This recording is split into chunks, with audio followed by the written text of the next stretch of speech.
They called it the confession that stopped a feed.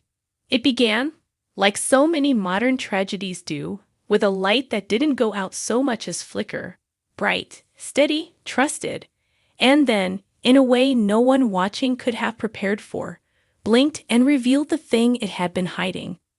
Lisa Moran had always been easy to watch.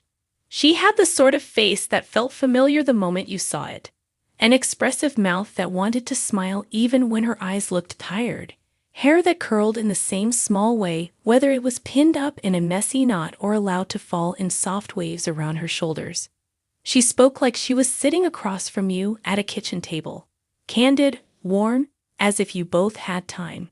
Her videos were a gentle mix. Late-night playlists, rambling streams about being 30 and still figuring things out, careful, meticulous vlogs where she cataloged thrift store finds and small domestic miracles, like how to coax the best soup from frozen vegetables. People found comfort in the rhythm of her afternoons. She was like a friend who always called when things were quiet. Her audience called themselves the Lanterns, because Lisa had once said she liked the sound. Small lights held close so you can see your hands. The Lanterns were devoted in the way internet communities can be, fierce in defense, hyper-attuned to the smallest changes. They noticed when she switched the jacket she always sat in. They noticed the tiny scar near her collarbone that appeared in profile during a move-in stream and then disappeared the next month. They noticed when, one spring, during a vlog about cleaning jars, she paused for longer than usual, fingertip resting against a label, and the camera trembled. For years, most of Lisa's content hovered in the small, intimate zone of everyday ritual and soft confession, until the night she lit a candle that burned differently. The stream began like any other Sunday, a live chat full of "Hey Elle," and "What soup are we making?" and the usual tossed-off compliments.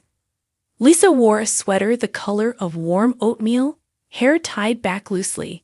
Someone joked about the candle on the windowsill, and she laughed, fingers drifting over the flame to shade it as if shielding a secret.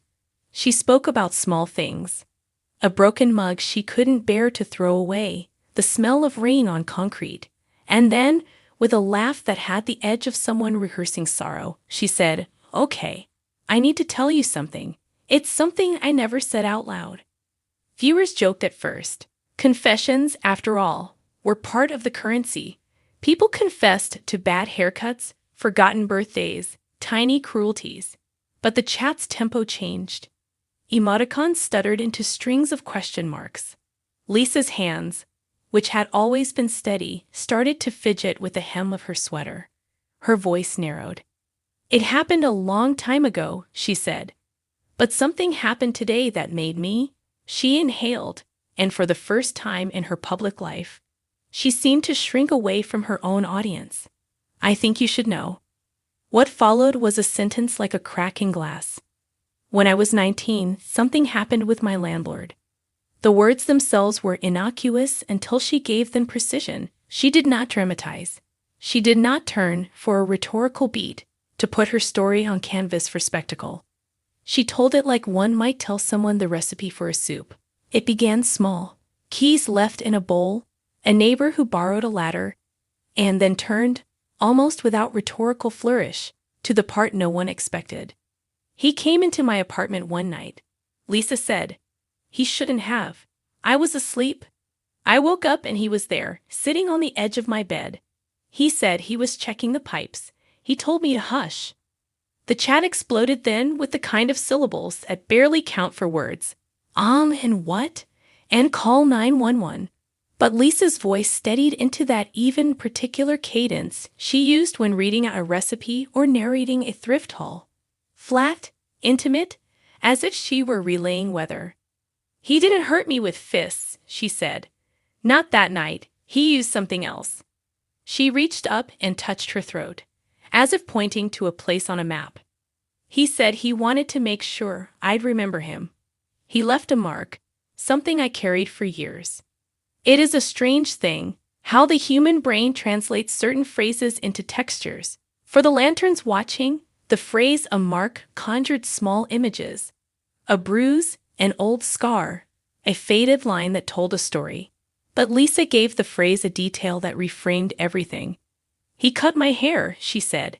"He took a lock and tied it to the inside of my sweater. He said if I told anyone, he'd take more. He said he'd make sure I never left. I woke up with less hair and a sweater that smelled like cigarette smoke." You could feel the air in the room change if you had been there. The chat stopped being chat.